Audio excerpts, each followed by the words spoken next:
to have as our guest Jenny Rooke. She's the former senior program manager for the Gates Foundation, and she's going to talk a little bit about whether your startup is eligible for a grant.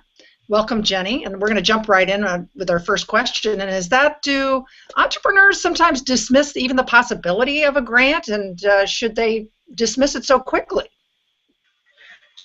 Sure, it's understandable when entrepreneurs have more to do than they can possibly cover in a day's work, that they're constantly trying to triage what's worth their effort.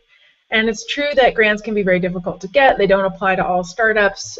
So it'd be reasonable for many startups to say, you know what, I'm going to focus on raising my equity, focus on building my company. I don't think grants are a good fit for me, and just want to move on. But for the subset of startups where grants could be a good match, I think it's definitely worth considering, and would be unfortunate to dismiss grants as a category of potential funding, given the advantages such as non-dilutive funding. So that's really something to consider. What are the first questions that a founder needs to ask about themselves to say, hey, am I even eligible? I think some of the main questions have to do with what kind of startup it is. So I come from the life sciences, and life sciences-based startups are in general a very good fit for potential grants, whether those be from government grants like SBIR and STTR grants. We've covered those in some of the course materials. I won't go into that, but these are grants that are specifically designed for early stage companies that are trying to commercialize life science and other science technologies. And it's also the case that these science and technology companies might be eligible for grants from philanthropies and foundations where there is a mission where the company might fit with it. Again, going to the life sciences, my background, companies that are focusing on, say, addressing particular disease, diagnostic, a medical condition, they could be a very good fit for a foundation or philanthropy that has a focus on that mission.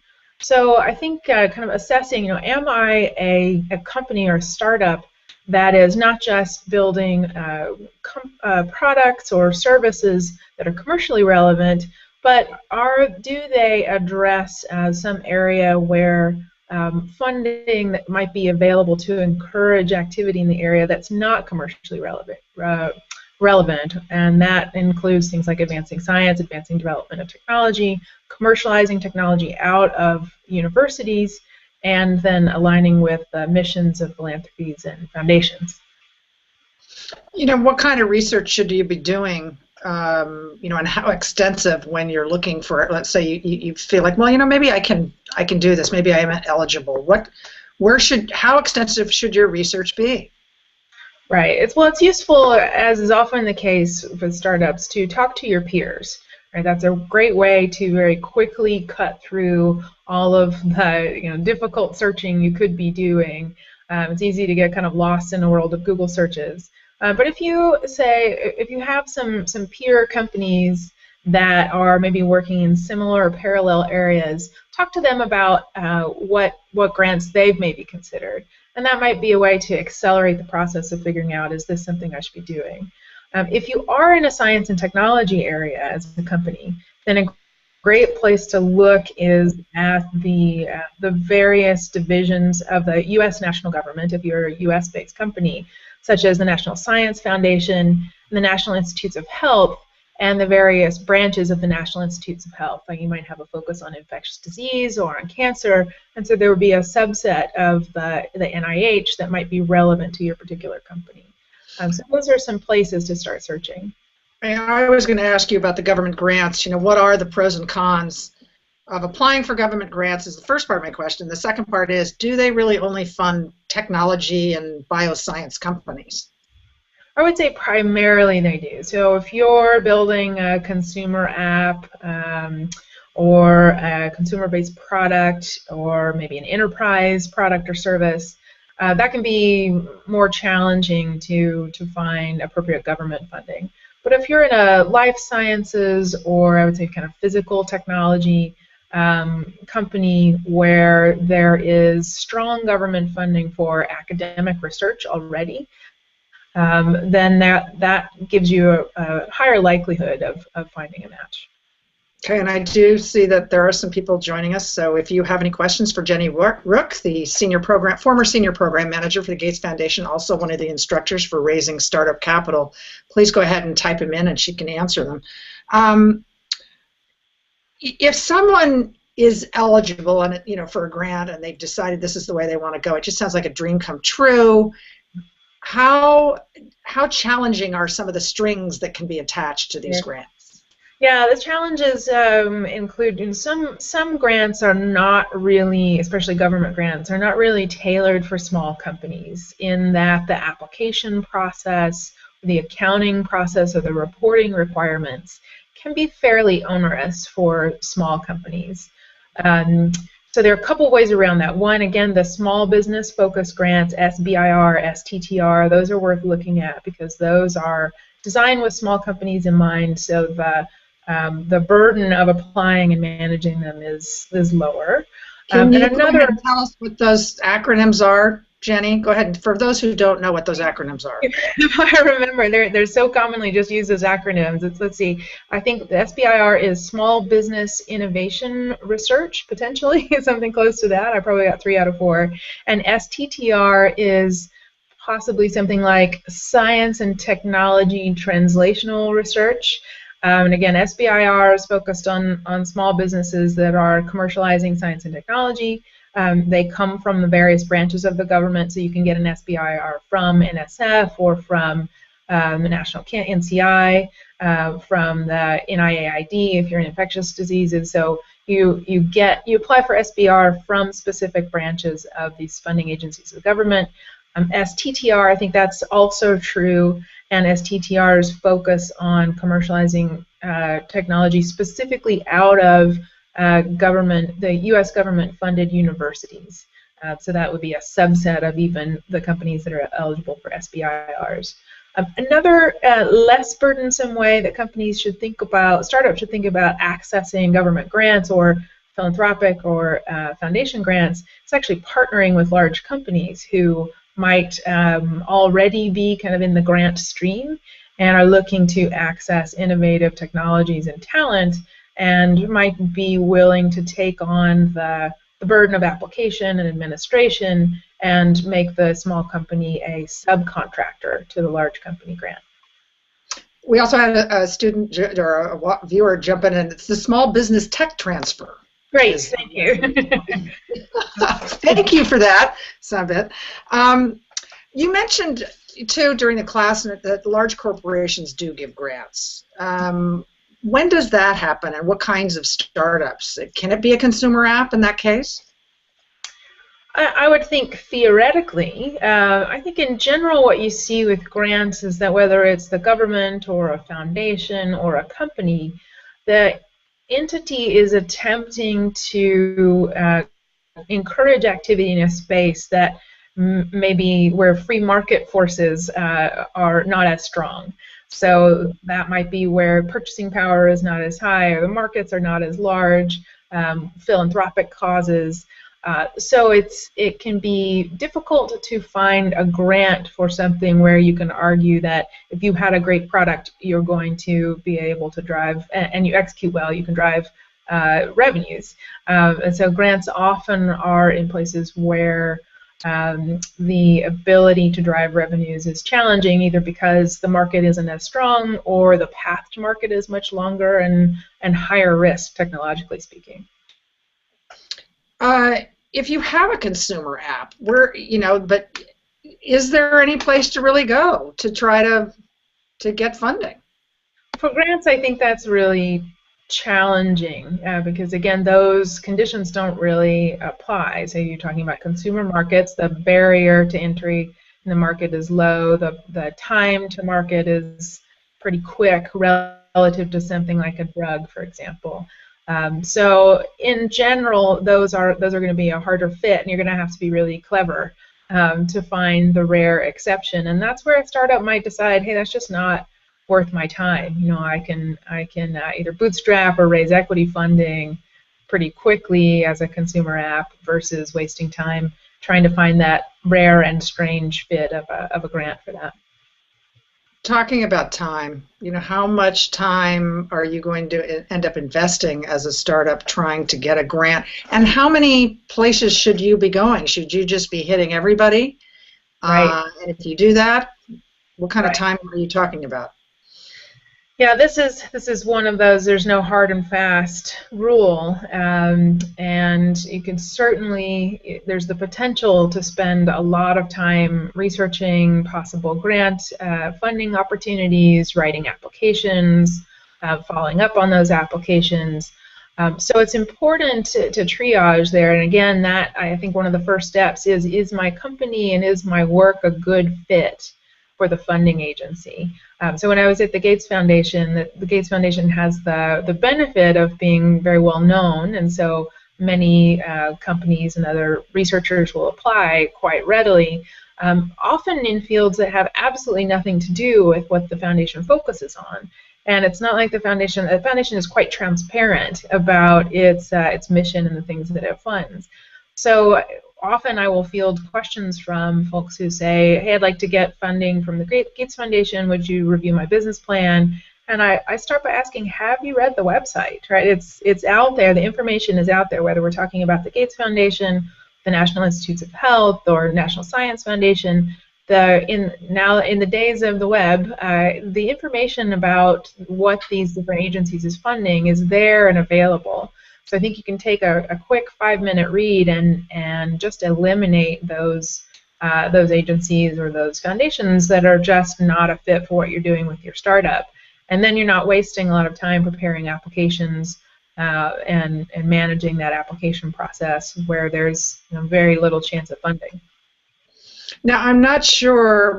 We do have someone asking a question. I'm not quite sure if it's what they're asking. So, Turjay, if this is not correct, go ahead and just give me a little better outline around it. He just is asking about the Knight Foundation Prototype Fund. Are you familiar with that, or I'm not sure what he's asking about it. Okay, I'm not familiar with that particular fund. There are hundreds, if not thousands, of different foundations that are very specifically trying to advance their particular mission through funding, and that one I'm not aware of. Since there are thousands of them, how do you can Google it and get a million different things, right? But how do you start narrowing that down or finding what is perhaps finding a foundation that matches your mission? Right. Well, I probably would start by trying to develop that list and with some cleverly worded Google search terms. So if I were working in a particular disease area, I might search for that particular disease area with as much specificity as I can muster, and the word foundation or the word philanthropy, and try to come up with the set of foundations that are focused in my space, and the same with government agencies. Whether or not you decide to apply for grant funding now or later, being aware of what those entities are doing in the space and how they're building community and awareness for the very problems that you're trying to solve is useful to your business strategy overall. So I'd say that's worth doing for anybody, just kind of knowing who's driving activity in the space and getting to know those people. That's the other thing I've learned, and that you'll hear from program managers, whether they're in government funding agencies or in foundations. They're humans, and their job is to know what activity is happening in the space. And so reaching out to them and getting to know program managers is another way to quickly cut down on wasted time. So you can often, I know this is true, for example, like at the DARPA, the Defense Advanced Research Projects Agency, funds very innovative research relating to relating to U.S. security. And they're very clear about being willing to get a quick email from an applicant, a pre-applicant, to say, this is what we're working on. Is this of interest to you? Who should I be talking to? And I've found that to be generally true for funding agencies. If you can find a relevant program officer, and very often they'll be listed on the website, and dash them an email, that might be a way to quickly get a sense of whether you're relevant to that agency without going through a lot of research yourself or preparing an application, which can take quite a lot of time. We have another question from a viewer. If there is no grant funding really for consumer startups, should we spend time pursuing small business programs, incentives from larger companies like Facebook Start, Microsoft BizSpark, Amazon, AWS Activate, etc.? Mm-hmm. So you're saying kind of outside of grant funding, looking for encouragement. Well, so our topic here is grant funding, so I won't spend a lot of time on that. But if you find a good fit for your company with a large entity that is saying we want to encourage activity in the space, and the time and effort you'd have to put into exploring that is relatively small, since these things are always high risk, it's probably worth checking out. Part of the benefit of those kinds of programs with companies is that it also is a stand-in for business development. So you might be developing a relationship with a company who could be a potential partner or even a potential acquirer, which is, I think, frankly, a lot of their strategy in creating those programs. Obviously, the advice around getting investments from the traditional way is to try to build some kind of relationship or common ground with a VC or a potential angel. Mm-hmm. How do you do that with the grant foundations and that sort of thing? I mean, is it similar? I'd say it's similar and actually a little easier. So VCs tend to be a little bit more aggressive about saying no and about really focusing on the deals that they want to do, and for very good reason. Their time is quite limited. I would say non-equity funders broadly, or grant makers, whether they be government or foundation or philanthropy, tend to be a little more interested in developing a landscape view of what's going on, developing relationships. They are constantly looking for ways to solve their particular problems rather than the next deal. So for example, when I was at the foundation, I noted that if you're going to have bold goals like eradicating malaria, it's harder to justify not responding to that one email of someone who seems to have a great idea in the space. And so I would say yes, the principle definitely applies, which is develop relationships with the funding individuals who are doing funding in your relevant space. And I think that companies will find that actually easier to do with grant makers than with equity investors. So it's definitely worth giving it a shot. In what ways are VCs and grantors similar in the ways that they look at startups and entrepreneurs? Well, VCs and grantors are always looking for the recipient of their funds to be credible, to be ethical, to have a plan and an objective that aligns with their objectives, and to have the capabilities to execute against that. So a VC is going to be looking for the kind of experience and plan and drive that will generate returns. A grant maker is similarly looking for experience and drive and plans that will deliver the results that they're looking for in the world. So I often said that when I shifted from venture capital and spent some time at the Gates Foundation, I was still an investor. I was still deploying capital and looking for returns. I was just measuring returns differently. I wanted to see results in my programs as opposed to return on capital as capital. Would you deliver the same kind of pitch to a grantor as you would to a VC or an angel? Oh, no, that's a great point. In the same way that from VC to VC, if you've had some experience doing pitching, you'll know that they have their kind of individual idiosyncratic preferences, and some want a deck and some want a demo. There's even greater breadth in the grant application world. And one of the challenges, I think, especially for startups in going after grant funding, is that the application process tends to be kind of less intuitive and interactive and much more regimented. And so there'll be a very specific application form, often some seemingly ridiculous number of pages with very particular boxes to fill in and very particular formats. And one of the fastest way to get eliminated from consideration for a grant where your work and your company might be a very good fit is just not following the instructions.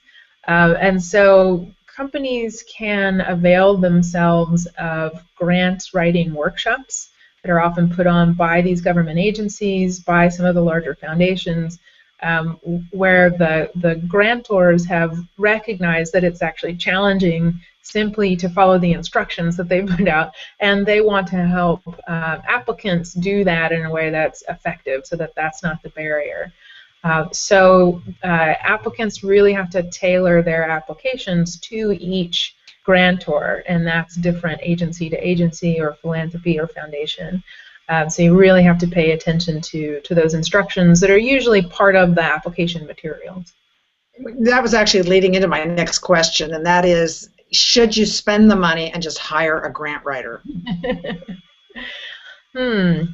Let's see. I suppose that's one of those tricky questions that that each startup will have to weigh, and it's a kind of a return on expenses decision.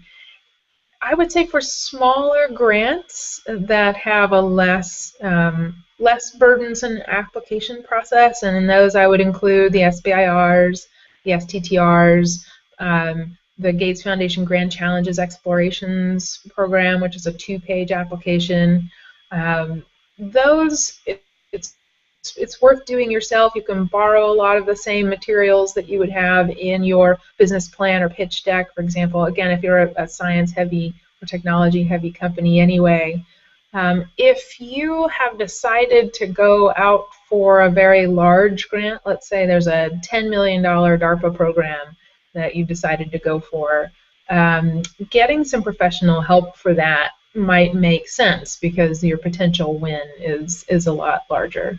But before you spent the money on it, again, I would reach out to peers, try to find other people who have successfully gotten grants from the source that you're looking at, ask the source itself, and they really like to help promising applicants be successful.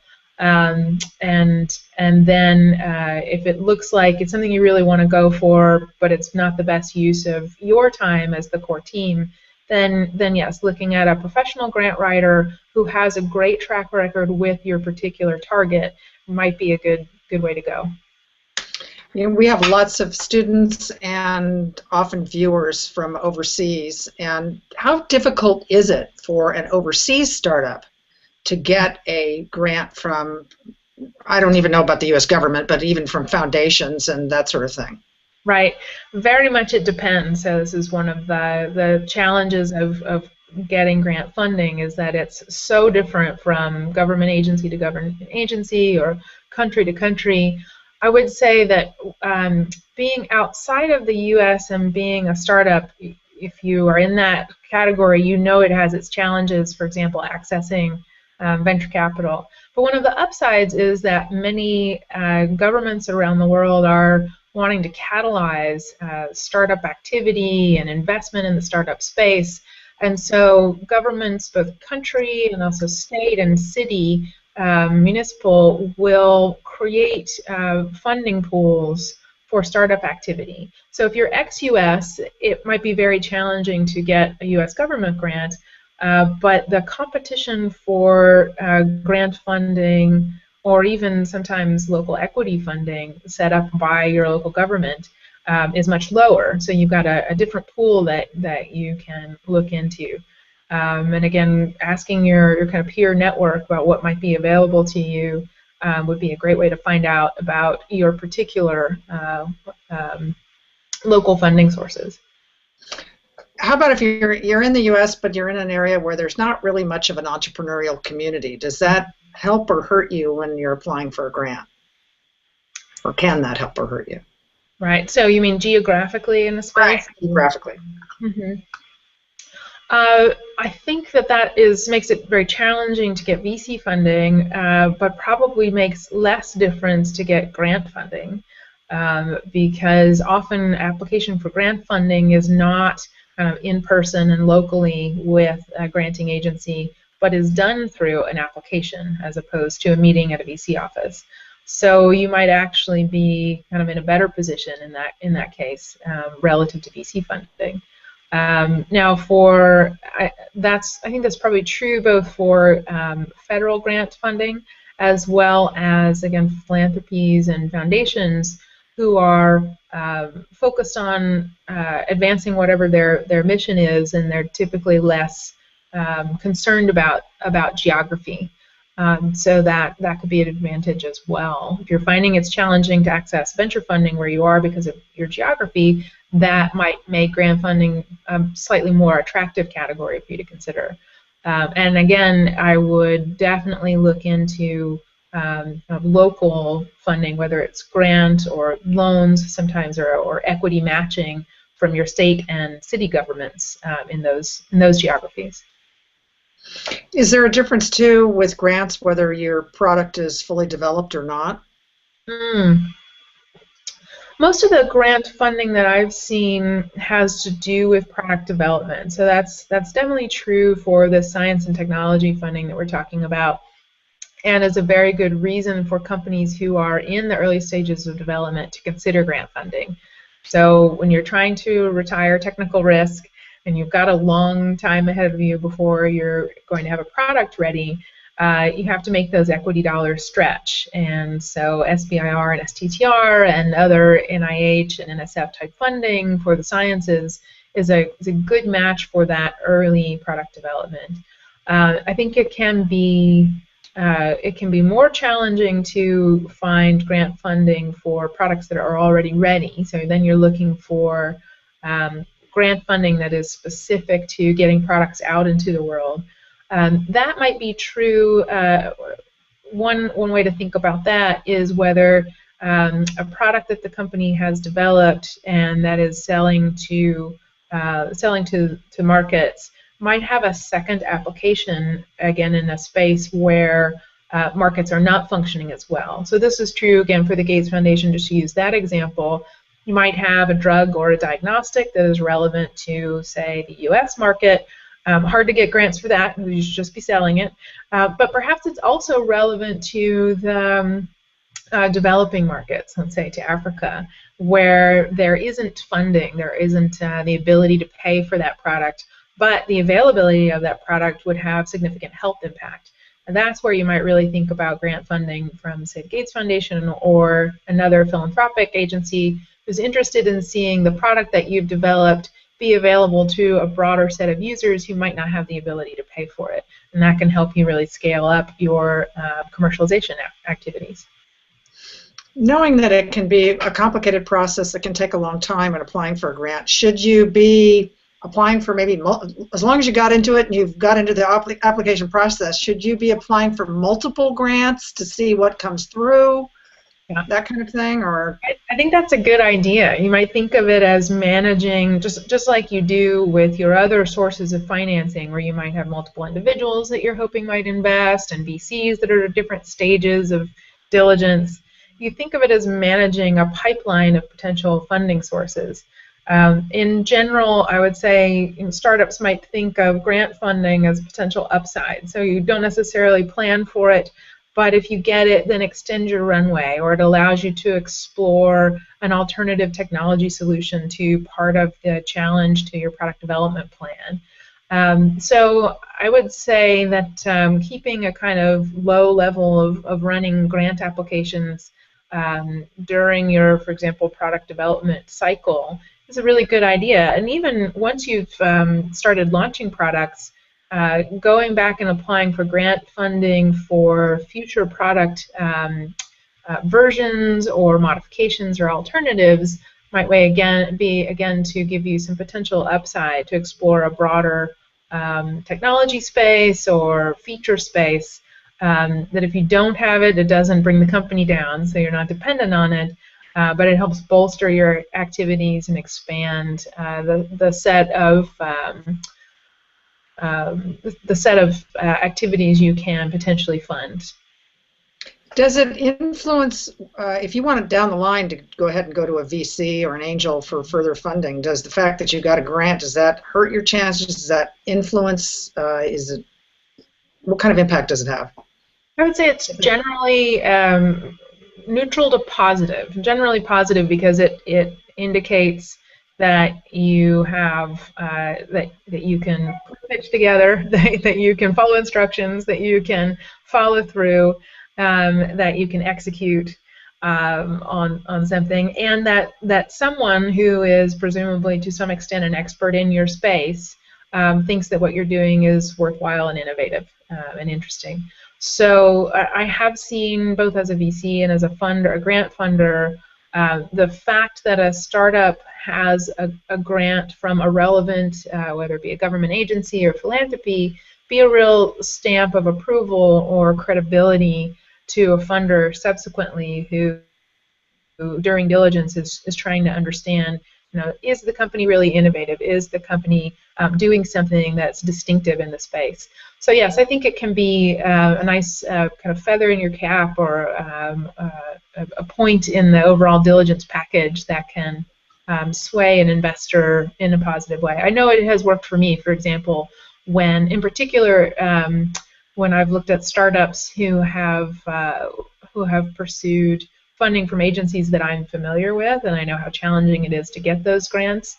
The fact that they've been able to do so says, okay, this is a smart group who knows how to tell their story and who knows how to put together a good plan of execution that funding agency thinks is a good use of their money. So that's gives me some comfort about the use of my equity dollars.